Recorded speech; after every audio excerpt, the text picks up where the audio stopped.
I told my father the other night that the insurance I really want to get for him and me is called corporate-owned life insurance. C-O-L-I. Coli. Like an E. coli. How fitting. With or without your consent, your employer is permitted by law to take out life insurance on you. It can, in fact, take out life insurance on everybody who works for it. Who gets the money when you all die? Your employer does. Dad pointed out that theoretically this would give them motivation to kill you. That, of course, would be for the same reason, as Michael Moore points out in his new movie, Capitalism, a Love Story, that you can't buy fire insurance on the house of the guy who lives next door to you. Golly gee, that's right, suddenly you'd have a motive to burn down his house, and the world is already too much like that symbolically to make it a little bit like that in reality. No, it's really unlikely that even the most evil corporation would think of killing you to get a payout from the coli insurance plan. It exists for much more mundane and passive reasons. You're going to die anyway, and the tax laws of this country are such that if your company has 100,000 employees, it can take out small, whole-life policies on everybody and just let the actuarial tables do the work for it. $10,000 here, $20,000 there, maybe $50,000 back here, and all of it is tax exempt. They moved my father this afternoon. I don't mean they moved him to another hospital. They moved him in his bed into a different position. It was agony for him. Agony enough that he could barely see us. Agony enough that they had to give him all the painkiller he could handle, and he couldn't talk anymore. Another moment when somebody like me wonders about what it would be like if he was going through that and I was watching it, worrying about whether we could afford the painkillers, or the doctors, or that hospital, or any treatment at all. And what kind of society we live in where millions of us face questions like that, and politicians glibly talk about incremental improvements, while they slowly reshape the new laws that are supposed to reduce the number of us faced with pain untreated due to money into laws that take more money out of our pockets and give it to the corporations who are profiting off health care without contributing 1 second to the relief of pain or the curing of disease. The pimps of the equation, taking their 20% off the top. The health insurance cartel. How would our politicians react if there were millions of Americans in pain getting insufficient care to relieve that pain because of interference from insurance corporations, and those millions had just been injured in a natural disaster or an attack on this country? How fast would the politicians rush their portable podiums to the driveways outside the emergency rooms? How quickly would the money come? You know the answer. And you know what the answer has been about rushing to help those millions of Americans in pain tonight, attacked not by another country or a terrorist or even a flood, but attacked merely by life.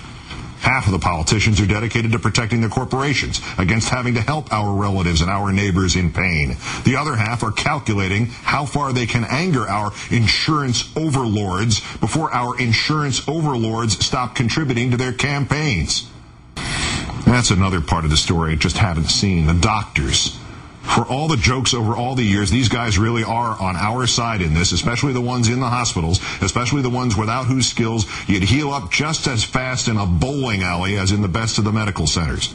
The man who took out my appendix 2 years ago, a messy, dangerous job that took more than 2 hours, from which I recovered fast enough that I only missed 4 days of work, and who left 3 little scars, one of which I can't find anymore. I wrote all the checks. I know how much you got out of the whole price. About 10%. On the list of preventable deaths, diabetes, stroke, ulcers, appendix, pneumonia, we're 19th in the world. Canada is 6th. England's 16th. We're 19th. Portugal is 18th. You're better off in Portugal. Death panels? We have them now. They are called WellPoint and Cigna and United Healthcare and all the rest. Ask not for whom the insurance company's cash register bell tolls. It tolls for thee. I do not know who the 2 women were, yet they are indelibly burned into my memory now. They stood outside on a crisp New York morning last week, middle-aged, short, looking more than a little weary. They were wearing lab coats, and they were leaning against what those coats told me was their place of employment, the Mortimer B. Zuckerman Research Center at Memorial Sloan Kettering Cancer Center. The women in the cancer researchers' lab coats were smoking cigarettes. Nothing seemed to me to better symbolize the futility, the ram your head against a wall futility of this gigantic medical entity that we have created that seems to have not only broken free from human control, but which has to some great measure enslaved us. Months ago, I got in line at a drugstore here.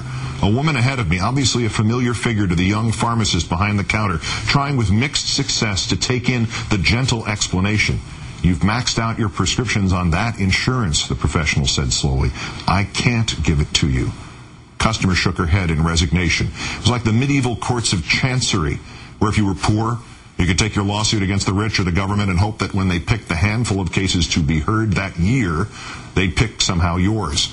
If they didn't, you could try again next year, or in some cases every year for 20 next years. The woman who needed the prescription spoke even more slowly than the pharmacist just had. She had almost no hope in her voice. Try the Cigna, please. Another drugstore late at night, and the pharmacist there was a friend of mine. You have to do something about this, he said loudly as he handed me my refill. And he reached for somebody else's prescription. You see this? Antifungal cream. I just filled this. You know what this costs wholesale? $4. You know what I have to sell it for? $263. I sell it for less and I get fired and maybe we lose our license. As I walked down the hallway from my dad's room, I allowed myself a brief moment of selfishness. I'm sorry. I'm sorry that I'm happy that I can spend whatever it takes to help my dad get better, to keep him around.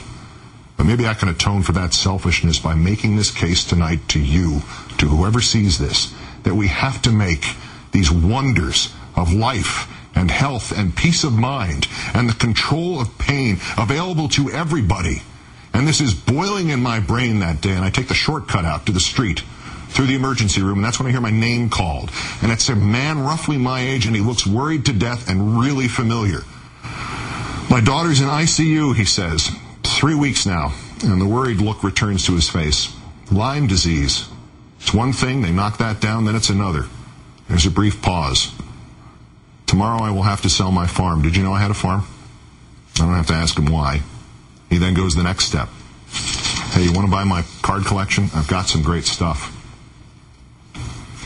We must reform a system that lets my father get better care than yours does, or better care than Mike's daughter's does, because of the accident of life that I make more money than he does, or my checkbook could hold out longer than his does, or yours does, as the bills come endlessly like some evil version of the enchanted water buckets from Fantasia. The resources exist for your father and mine to get the same treatment, to have the same chance, and to both not have to lie there worried about whether or not they can afford to live. Afford to live! Are we at that point? Are we so heartless that we let the rich live and the poor die and everybody in between become racked with fear? Fear not of disease, but of deductibles? Right now, somebody's father is dying because they don't have that dollar to spend.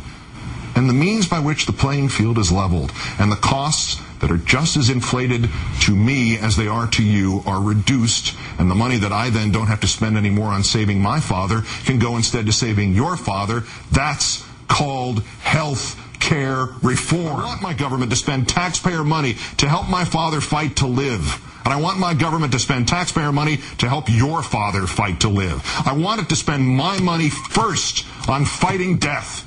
Not on war, not on banks, not on high-speed rail. Spend our money. Spend my money first on the chance to live. And we must be unanimous in this, not to achieve some political triumph for one side against the other, but to save the man or the woman or the child who will be dead by morning in this country, in this century, on our watch, because we are not spending that money tonight. I will not settle for a compromise bill. And I will extend my hand to those who are scared of the inevitability of death, but who've been told they are scared of reform. Those who've been exploited by the others, paid or forced to defend the status quo. We must recognize the enemy here. It's an enemy capable of perverting reform meant for you and me into its own ATM that mandates only that more of us become the slaves to the insurance companies, the moneyed interests that have bled their customers white and used their customers' money to buy the system, to buy the politicians, to buy the press. It cannot now even be checked by the government. I want Senators Lincoln and Pryor to see what health care or poverty is really like in Little Rock. I want Senator Baucus to see it in Butte. I want Senator Ben Nelson to see it in Lincoln. I want Senator Landrieu to see it in Baton Rouge. I want Senator Reid to see it in Las Vegas. We are united in membership in the party that is for life, that is against death. If I wanted Obama to succeed, I'd be happy the Republicans have laid down. I hope he fails.